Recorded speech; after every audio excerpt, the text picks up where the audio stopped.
Sean Brady with another fabulous episode of Leverage Your Lunch Hour with bumper music going out in the background because we're live. We're live on YouTube. And Jaleesa, hit that record button so we're recording to the cloud too. Done. See it? I'm waiting for it. Boom.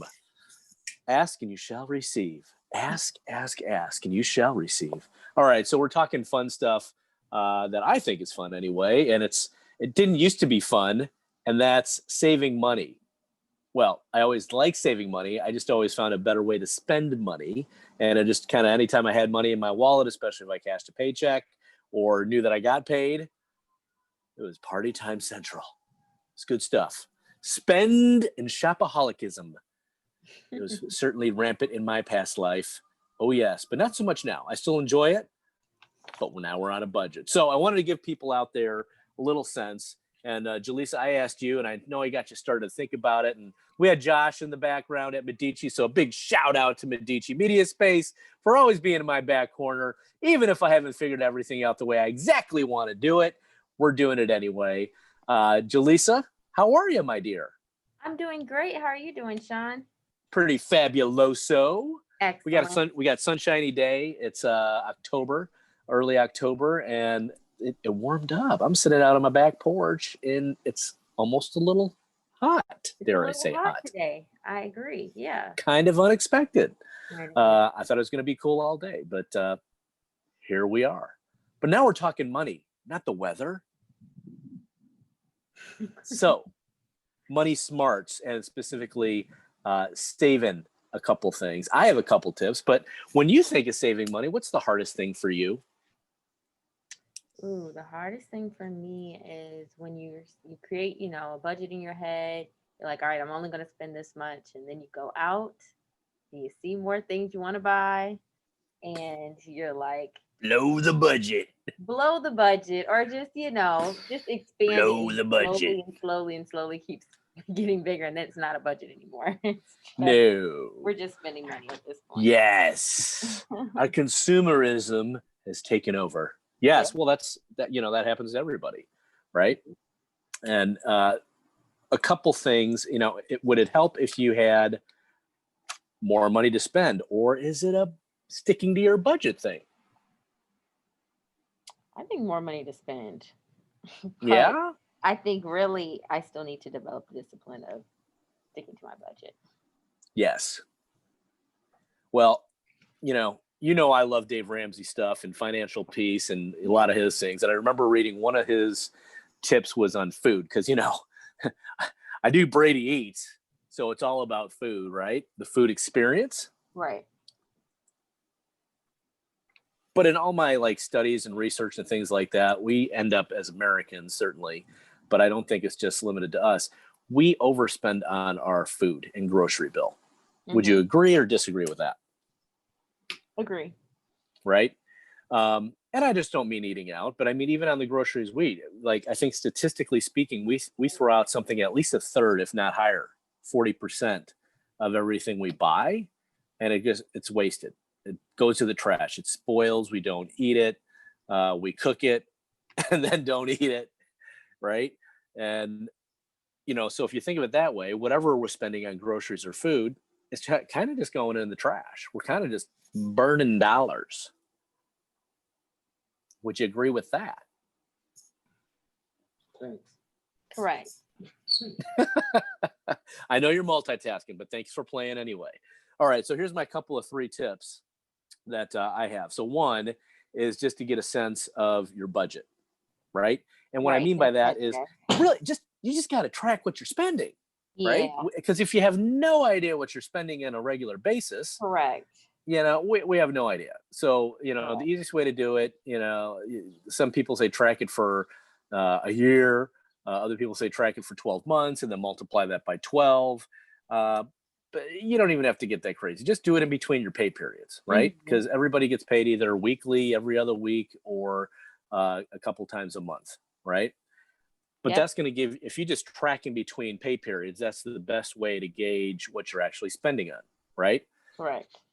So if we use our little debit card, we can see what we're doing. So that's my first tip, is just track what you're spending. Just track it, yeah. Just track it. You don't even have to just spend whatever you want. Yep. No. Right? You want a Starbucks? Get a Starbucks. You want a hot dog down at the Quick Trip? Get the hot dog. Get the Or whatever you like to get. whatever it is. Yes. Yes. Right? And the whole idea is you can't save anything unless you know what you're spending. Ooh, nice. Right? Yeah. You don't know if you're saving anything if you have no idea what you're spending. It's kind of like we try to model ourselves after government and just like spend, we can print more. We can't print more. We're people. Right? If we could, we would, but somebody made it illegal. Right? Correct. So number one is what? And we have to track what we're spending. Track what we're spending. Mm-hmm. Yes. Okay, there's good. Number one. Now, I have my little notes here. There it is. Okay, so going back to groceries.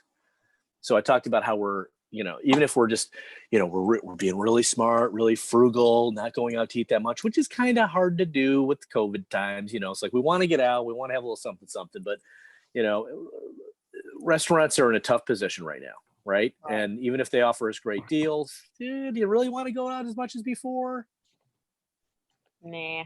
Not so much. Not so much, right? So our spending on dining out is actually down. That's part of our food budget. That's part of our food spending. It's something we would track, right? Yeah. But let's just focus in on the grocery store. We're doing the same thing, and we just get to look at our register receipt now, right? We're tracking what we're spending in a specific area because it could be going out. We could have a huge budget for going out. Right. But if we look at where we're actually spending and what we want to cook and how we're spending it, well, maybe we can make some smarter decisions there. But it goes back to one fundamental thing, just like with the overall.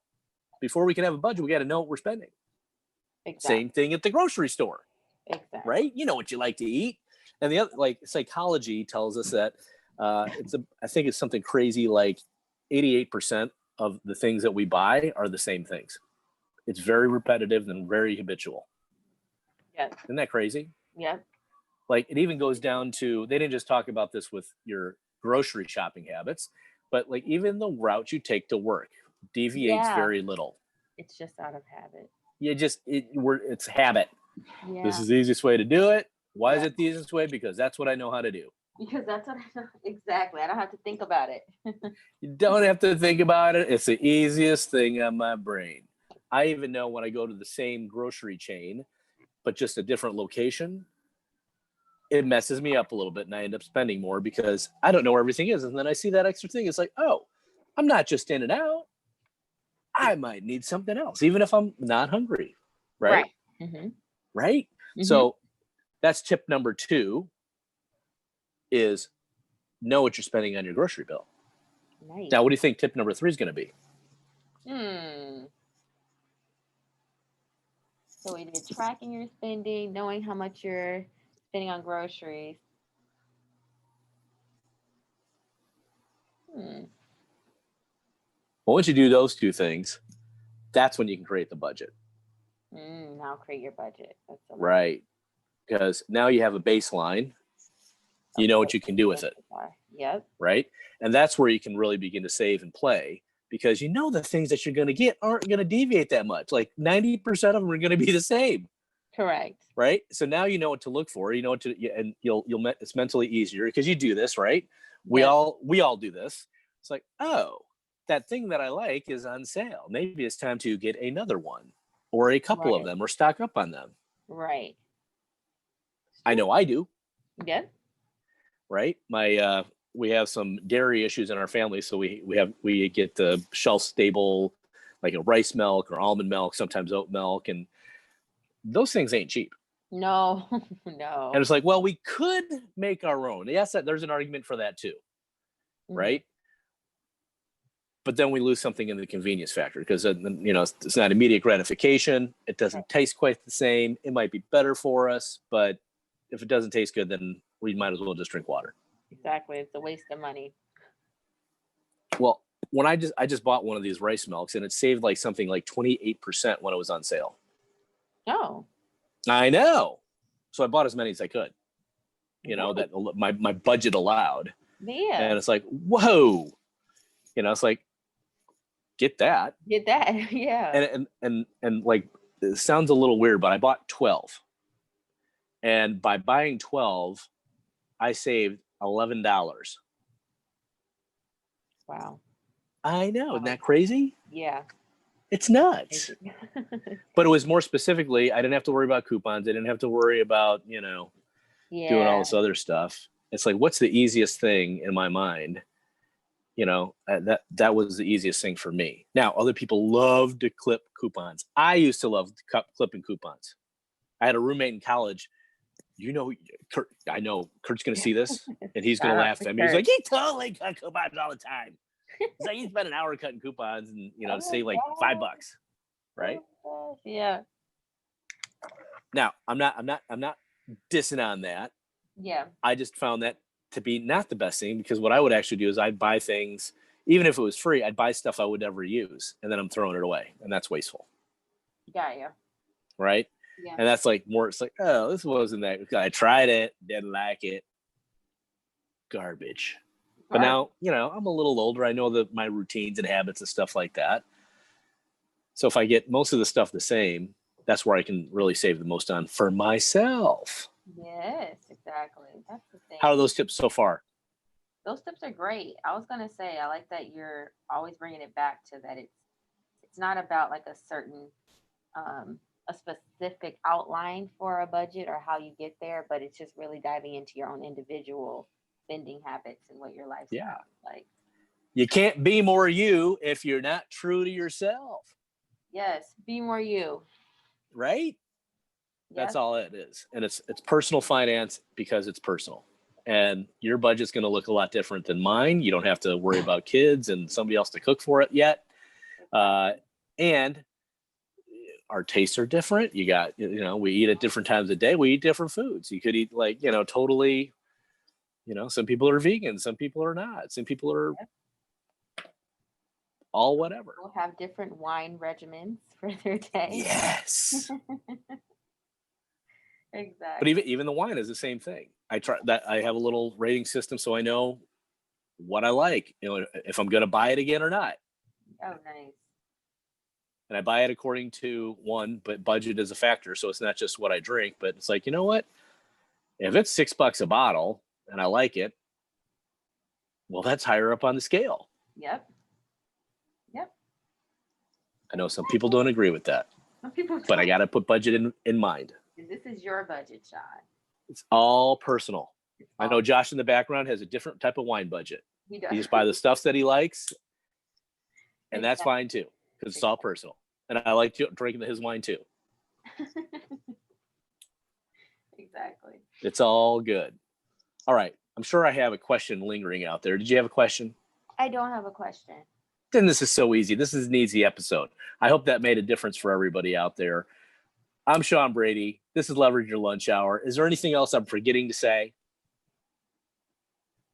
Where else can they catch our past videos?